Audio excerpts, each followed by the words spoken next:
In life, there comes a time where you eventually stop loving something, where in this case, you stop loving the hero for what they did in your life to shape you where you are now. I mean, that was the case when it came to a character like Syndrome from The Incredibles, Pixar's greatest villain ever. And at this point, I already know that countless people have already made videos for this dastardly foe, but I really wanted to dive into one of Pixar's greatest movies and reflect on that, reflecting on the world inhabited by supers, because words cannot express how mature this movie is amongst other animated films released by Disney in the modern age, where its themes and messages still resonate with us today even more than we did as children, really presenting something profound about our own society and how animation can truly connect everyone no matter what age you are. And when it comes to Syndrome in this case, he really becomes the embodiment of those events in the movie itself, with a prologue in a world that loves supers and one that would rather grow up without them, becoming embittered to the damage they cause themselves. The actions that Syndrome takes is one that reflects on the mistakes and ignorance of pasts of other characters like Mr. Incredible himself, being on top of the world at one point,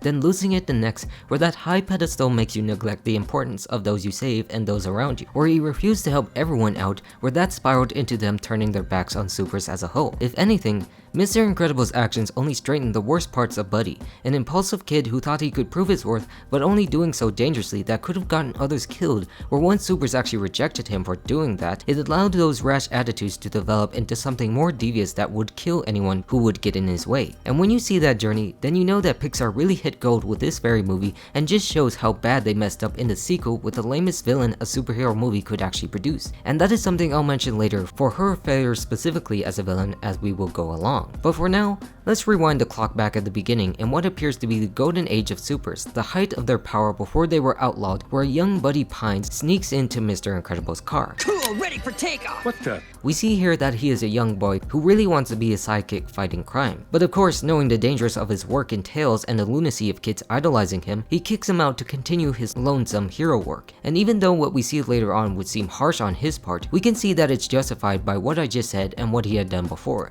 Doing everything for Buddy as his biggest fan, just being annoyed at his constant presence that would put him in danger and of course in the way of his hero work. That we see Buddy's constant need for attention to put himself up. Yes, he idolizes his hero to saving the day and such, but he also doesn't understand what it really means to put your life on the line to actually save the day, as the foes they face are pretty dangerous and he himself actually doesn't have powers. At least powers in the sense of enhanced human capabilities, because even at this young age, he does demonstrate his knowledge of inventing things that actually puts him toe-to-toe with other supers that have no power, where it all actually comes from his brain whether he actually knew it or not, and something Mr. Incredible should have appreciated from the beginning, being a super in the sense of his mind rather than what his body could produce. But then again, this isn't to say that he just rejected Buddy straight out, as we saw it later that he was trying to do his job and of course protecting him from danger at the very least, but he did so in a very derisive manner that put him down rather than being a positive figure that teaches him the right lessons as heroes usually do, where the movie constantly puts into question of heroes in doubt like what we normally would think of when we see comics and everyday stuff, where this film itself really set a new standard for superhero movies at a time that they were just getting started, because the actions that Mr. Incredible takes at the beginning is very neglectful, looking out for his own interests rather than the others, as this is the height of his own glory days. Because after he deals with Buddy is where hell actually broke loose and society quickly turned on them, where he got sued by a guy he tried to save who wanted to actually commit suicide, which still surprises me it almost happened in a Pixar film, and of course the injuries that he caused when he stopped the train from actually crashing after the bomb he carried away from Buddy to save him, where we saw no one actually cared about those parts and only cared about what damages they actually sustained themselves, and especially Syndrome in this case, where he finally rejected supers for what they did specifically in the case of Mr. Incredible. This shows a lot more to his character than what we might think in his own opening, considering what we know,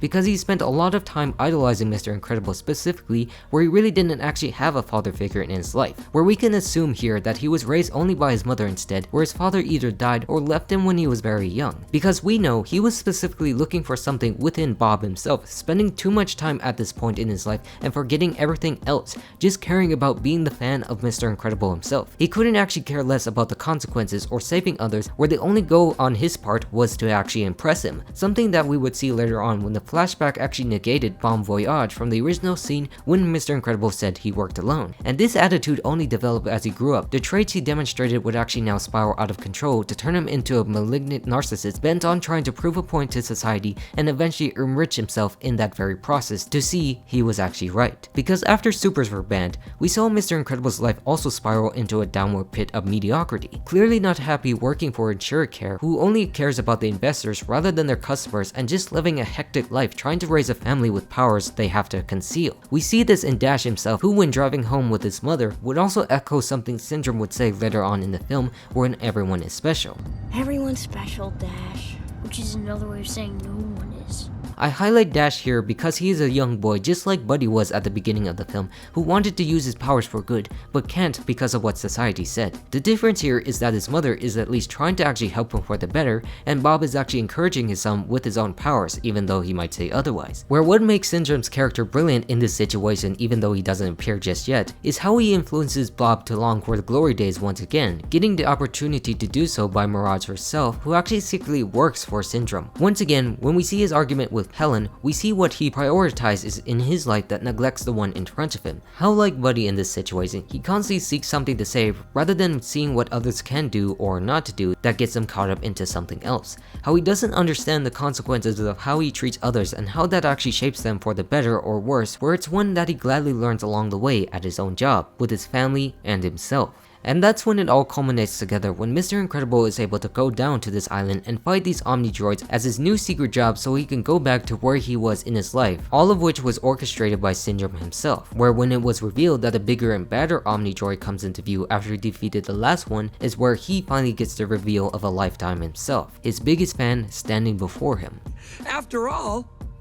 I am your biggest fan. This is the moment of the shocking twist of events that Mr. Incredible couldn't have foreseen because of how blinded he had been throughout the film from beginning to this very point. And as mentioned earlier, this is where he reveals what triggered his dark turn. I only wanted to help, and what did you say to me? Fly home, buddy. I work alone. Because Mr. Incredible chose to work alone and chose to reject Buddy, he turned away from supers and vowed to rid the world of them forever, where we can clearly see him rewrite events in his mind. I mean, Mr. Incredible himself actually doesn't see this because they're just talking in the moment, but it's shown to us to see what Syndrome is feeling personally and his worldview is like, that he is so narcissistic to care only about himself and his goal to appease Mr. Incredible that he actually negates any other person that was a part of the conversation, like Bon Voyage himself. It shows more to his character that makes him a villain because of what he refuses to actually see for completely petty reasons, that he invented weapons for militaries to actually build up this technology just to see his idol again to try and kill him. And also speaking about this twist for Mr. Incredible, who begins to feel some regret, is where we actually have to take a look at the sequel and the pathetic excuse for a villain in that film. Because in The Incredibles 2, they sort of rehash a lot of the first for Elastigirl in this moment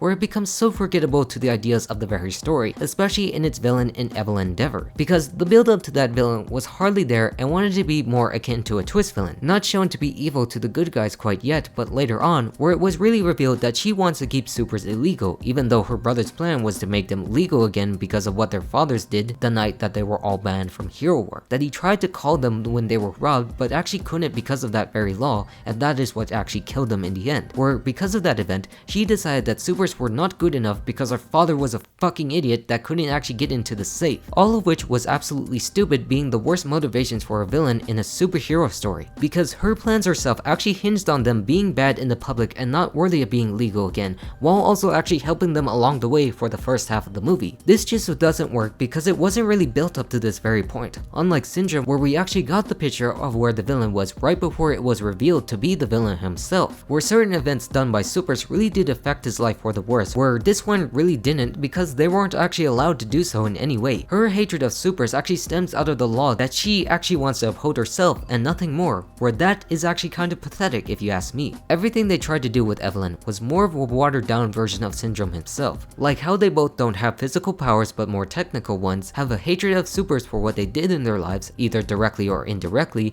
and how they seemingly almost succeeded until failing at the very last part. The difference here is the fact that one is actually done poorly on all levels, not understanding why the other one worked for the better. And so going back to Syndrome in this case is where we see someone actually embrace embrace the darker aspects of their personality that was there at the beginning, but just done to actually taunt and gloat their perpetrator for all that went wrong, where he geniusly calls out Mr. Incredible on almost actually catching him. I like this part because it shows he's aware of what he's fallen into in the typical villain tropes, but is smart enough to actually catch them, reveling into stopping the hero and torturing him for his own pleasure that gets him caught up again where he escapes by falling down to fake his own death. It's a very important revelation for Mr. Incredible that he has to go through, where he finally deals with the consequences he caused for the very first time, causing him to investigate further, where he actually found Gazer Beam's dead body and that marked Kronos for him to find out more of what has been hidden. And this scene was actually paralleled with Helen actually finding out what Bob had been doing in hero work or whatnot, while he finds out what is happening to Supers, culminating in the greatest moment in the entire movie that everyone recognizes today with what Kronos actually did. This is another moment that is built up perfectly that doesn't actually include Syndrome himself, but more of the impact of what he did and what kind of villain he is, where you're actually asking the question, would he actually fall in the typical bad guy hero phases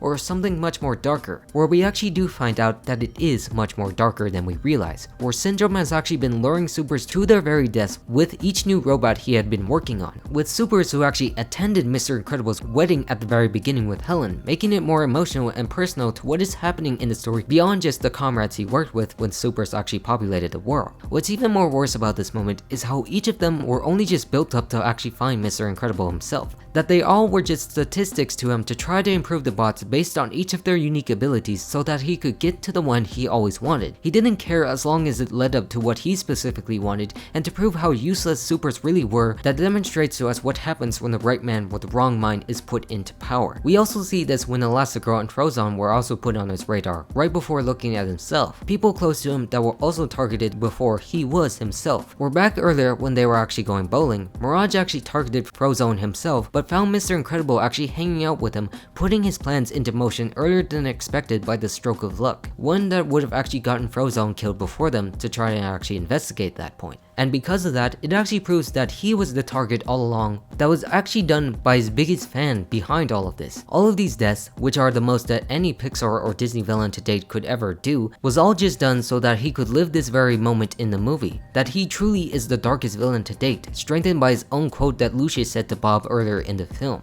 I don't see anyone from the old days, Bob. Just you. This puts into more perspective and into the second film itself of why we haven't been able to see the other Supers, because they were all wiped out by one genocidal maniac. The world in the second with the newer Supers that look horrible never really know what they had because it was almost completely gone. The main thing to actually take away from this scene is how it's really what Syndrome was like all along without the proper guidance, a sadistic egotist who only cared about what he wanted in his life without regards to any other. Something we can't completely blame Mr. Incredible for being responsible, because he wouldn't know how Buddy would actually turn out, but still regret how he actually treated others in the first place, because he really did actually wanted to keep him out of harm's way to begin with, but still did it in a derisive manner, where if you did actually taught him in the right way in the beginning, without callously trying to brush him off, then he probably would have turned out for the better rather than becoming the most diabolical villain ever created. And when Mr. Incredible gets captured again, Syndrome actually shows his giddy fanboy attitude once again, knowing he actually survived the fall, feeling vindicated to why he actually idolized him in the first place before turning against him to torture him by knowing who exactly was in the air, someone arriving to the island to actually find him,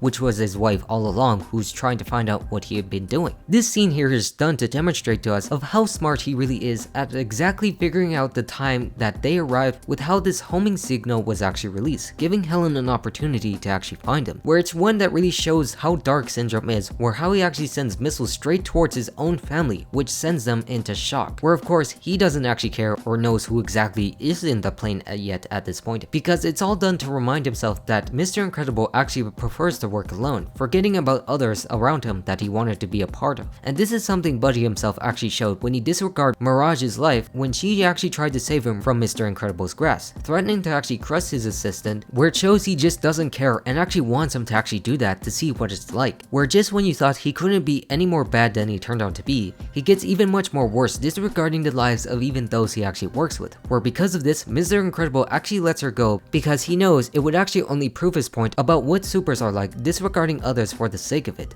That no matter what, he would actually win in the end because he outsmarted every super he actually came into contact with. At every single moment he's on screen, Syndrome keeps proving that he is a supervillain in so many ways than you would expect without powers, showcasing more of his intelligence that could actually been celebrated if he were put in the right hands, where he could have been the best of the bunch without any physical prowess shown, but only shown that his destiny and personality was better fit to becoming the villain he was always groomed to be, but just didn't actually know it yet. It's clear to us in the movie that he proves how right he is that we don't need supers to be special, but also done to show that just because you can doesn't make you actually right in actually doing what you did. That he needed to kill others just to prove his petty grudge that he held since he was a child. Things only shown that a villain could only do, where that was the role he decided to serve in society. That he decided along those very years with the moment of rejection that he needed to rid the world of them, where he set out in doing so, and how like others like Mr. Incredible actually forgot about that in his own family, getting caught up in an era that actually caused the place he was in his own life at the beginning and once again. And it's why the movies just work so great with adults, because so many of us actually find ourselves in his position because of what he feels specifically, where anyone of any age can actually feel that with the entire family itself, because that's what this movie is all about. Valuing those around you, especially the ones you love the most. And the scene where Mr. Incredible reunites with his family, happy to see them again until they get captured once again, truly brings those moments back together. And one where Syndrome gets to finally lay down his ultimate plan, to become a new super back again to save the day and eventually give the people what they want with their own powers, to eventually sell that to them and live off well to continue to prove his point.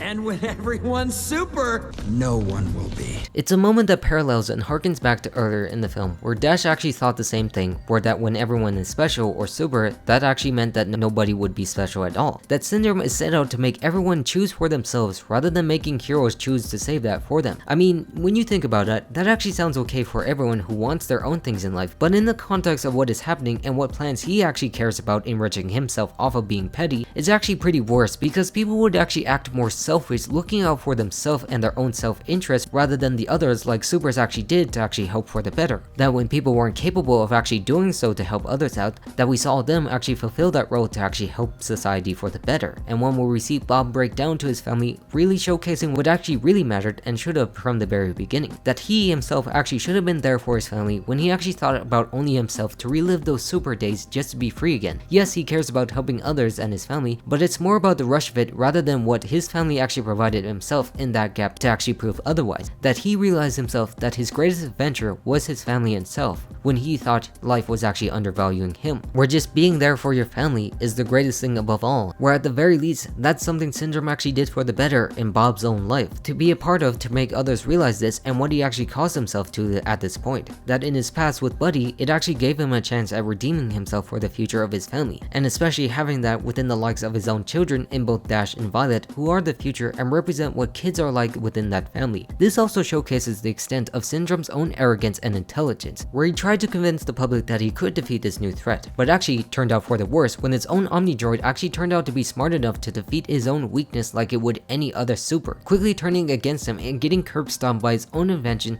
and proving that acting selfish for your own desire is not how you actually win. Where his own tech actually defeated him in that process compared to what the Incredibles and Frozone did, they were able to actually learn and defeat the Omnidroid itself. That it's better to work with others rather than against them, as we learn at the very beginning of the movie. Because if Mr. Incredible actually demonstrated this to actually help Buddy at the beginning, then the damages that were caused to others would have actually been reduced or non-existent. That he could have actually saved the man without breaking his body and could have actually removed the bomb without missing the train. Plenty of opportunities that were now all done by this teamwork at the end of the movie that everyone actually celebrated, right in front of Syndrome's face, who almost virtually lost everything at this point before playing one more card to try to win. This is where we really saw his evil knowing no bounds, where he was willing to capture Jack and raise him on his own to start a new era of villainy at his side. How there was just no limit to what he could do to accomplish his goals no matter what he did at any point, where he just couldn't actually accept failure at any point to eventually win at all costs. But as we all know in this situation, Jack has powers and cares a lot about his family and almost ruined Syndrome's own plans right there in front of him, where he actually had to drop his baby and prove Edna Mode's point about wearing capes by getting sucked in and grinded into a jet engine before exploding into one of the most gruesome Pixar or Disney villain deaths in any way. In short, Syndrome is a villain that represents what happens when we neglect others and allow the darker parts to surface. It's how you actually realize that you need to act more selfless to see others around you, to work to lift them up rather than drag them down, despite the good intentions that you can derive from that, or the annoyance of providing what can be seen as more than enough. That you need to guide others if you want to have such positions to utilize their talents for the greater good rather than knock them down for having such figures in their life, as there are those who lack the proper guidance to continue and don't know any better than what they see personally to connect with. And when you look at it as that, then you really can truly see that Syndrome wasted his true potential, wasted his chance at a good life that what he had, where even when he committed to doing something out of spite, he really had this vast knowledge allowing him access to resources to live a fantastic life, but just chose to do it to commit to a pointless endeavor that only led to self-destruction, something that can be described as a tragedy at best for him. And although he basks in the glow of pure evil throughout the events of the film, he still had to be shaped to get him to that point that was all done through the rejection of the good guys themselves, where I think that was probably the best that has been ever told. How we just saw one man becoming so fixated on becoming super or looking on who those who were super that he actually forgot about what the other part was to become a hero and do things for the betterment of others, where he couldn't see past that and only took the villain path as a result. He became a fantastic character that I don't think Pixar could ever replicate again, even if they come out with something even better than The Incredibles did, where this was a movie that truly remained to be a modern masterpiece and one of the best animated films ever made, one that will mature as many would age as we watch it over time, unlike Buddy Pines himself. And with that said, I'm all done, so goodbye.